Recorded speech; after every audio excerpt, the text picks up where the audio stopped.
Hello and welcome to the France 24 interview. I'm François Picard. We're honored to welcome Frenchman Pascal Lamy, former head of the World Trade Organization, former EU Trade Commissioner, and Chief of Staff to former Commission President Jacques Delors. Thank you for being with us. Hi. Back in January, the French president declared, "I'm a social democrat." Hard words for a French socialist to utter publicly, but he did. I know it's music to your ears reading your latest book, When France Will Awaken, Quand la France s'éveillera. Now, at the time, Hollande's message was drowned out. Remember, it was the time of the Judy Gaillet affair, of the media frenzy over midnight runs to her apartment. Today, there's been this historic drubbing in local elections. François Hollande naming someone who's to the right of the Socialist Party, Manuel Valls. Do you have the sense that France has woken up, that he's heard your message, and that he is taking this more liberal path? I think it will take a bit of time before France awakens. I think it's possible, but I think most of the French thinking in public opinion still is, and that's why I wrote this small book, that the world we live in is a nightmare.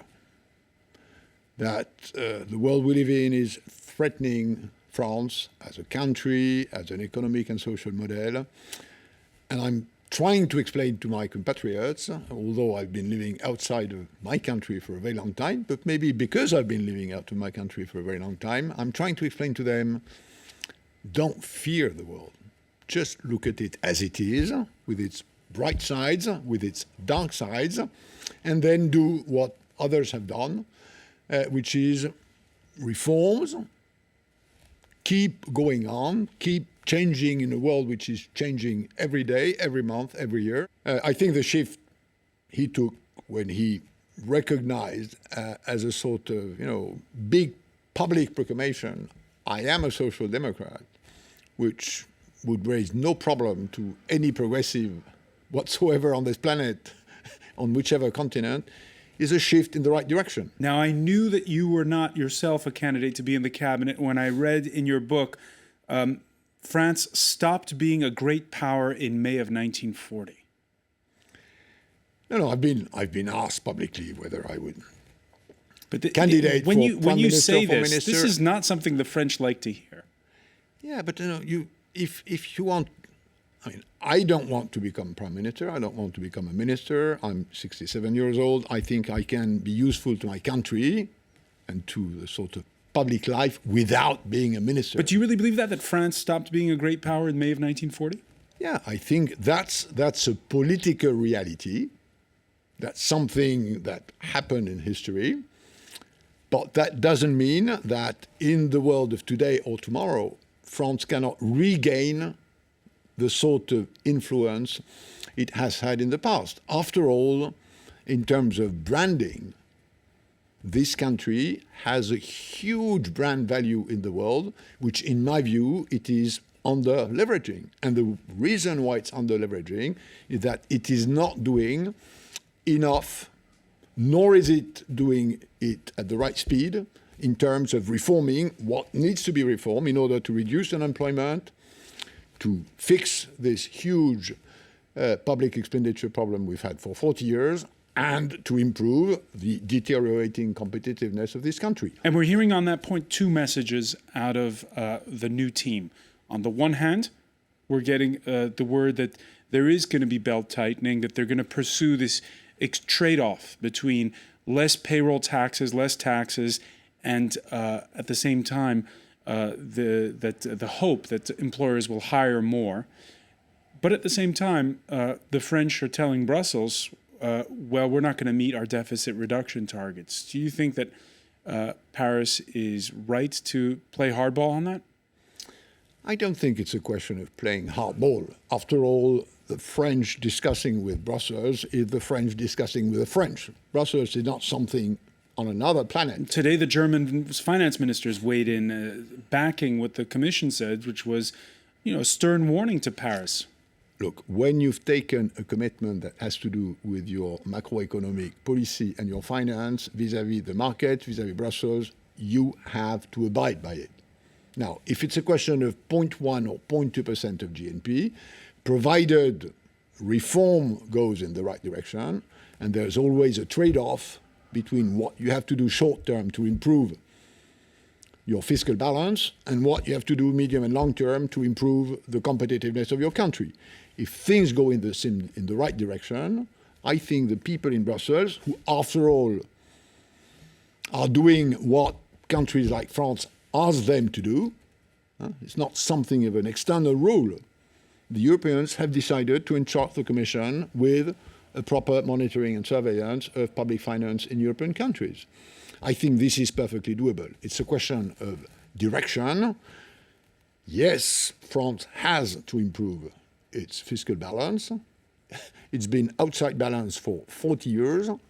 But the point that's made, it's not the only problem. The point that's made by several cabinet members and also by Italy's new prime minister, Matteo Renzi, is yes for reducing these deficit targets, but now is the wrong time to do it.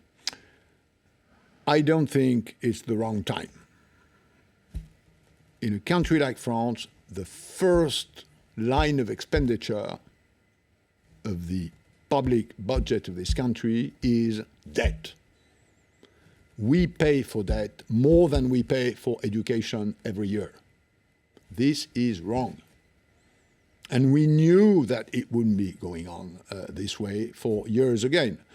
Not because of Brussels, because paying interest, expenditure every year more than what you pay in education is not the thing to do if you want to prepare the future. Now, I recognize that reducing public expenditure by 50 or 60 billion euros is not done, in a fortnight, but it necessitates reforms, like in a company, like in a football club, like in the shop at the next corner. Which brings us to the question of the cabinet reshuffle, a downsized team.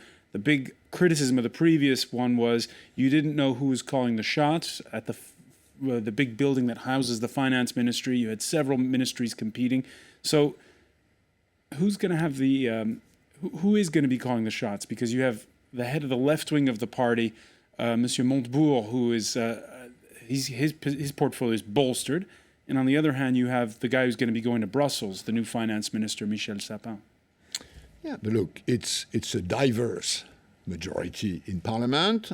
Will the message get muddled once again? I think the language is clearer, the body language is clearer, with a shorter team, 8 men, 8 women, the name of which are reasonably well known.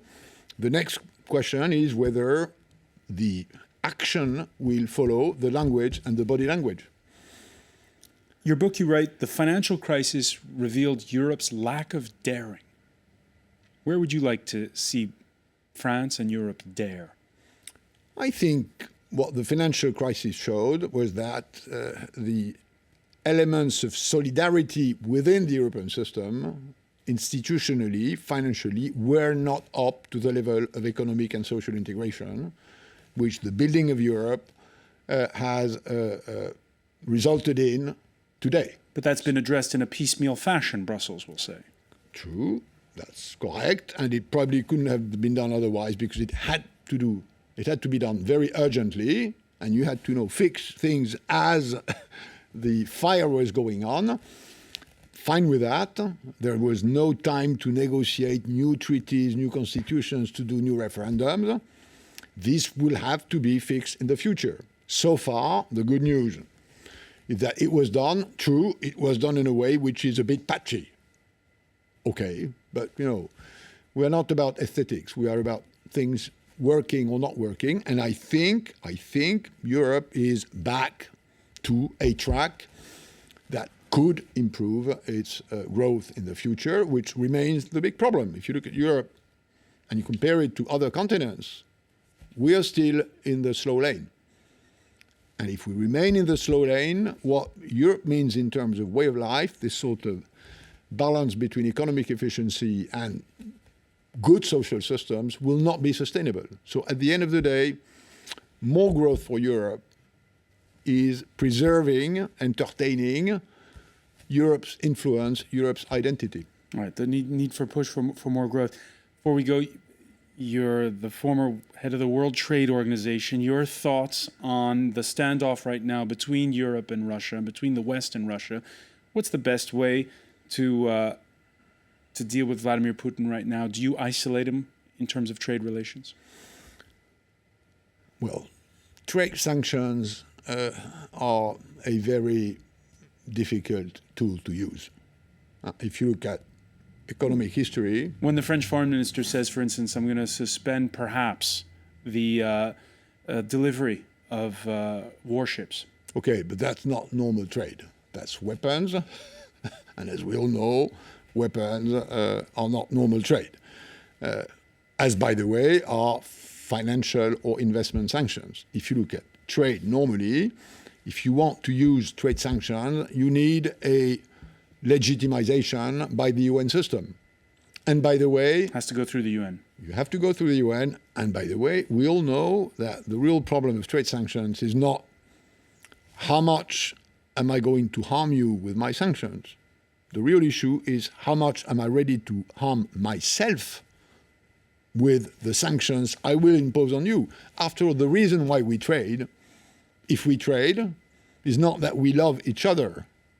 Is that I need what you export and you need what I export. All right, food and it's pretty obvious, if you look at the trade relationship between Europe and Russia, it's not a love story. It's just that Europe needs energy and that Russia has plenty of energy and has to sell it abroad. All right, food for thought. Thanks very much, Pascal Lamy. The name of the book is When France Awakens, for now published in French, hopefully soon translated into English. Thank you for joining us. My pleasure. And thank you. Stay with us. More to come here on France 24.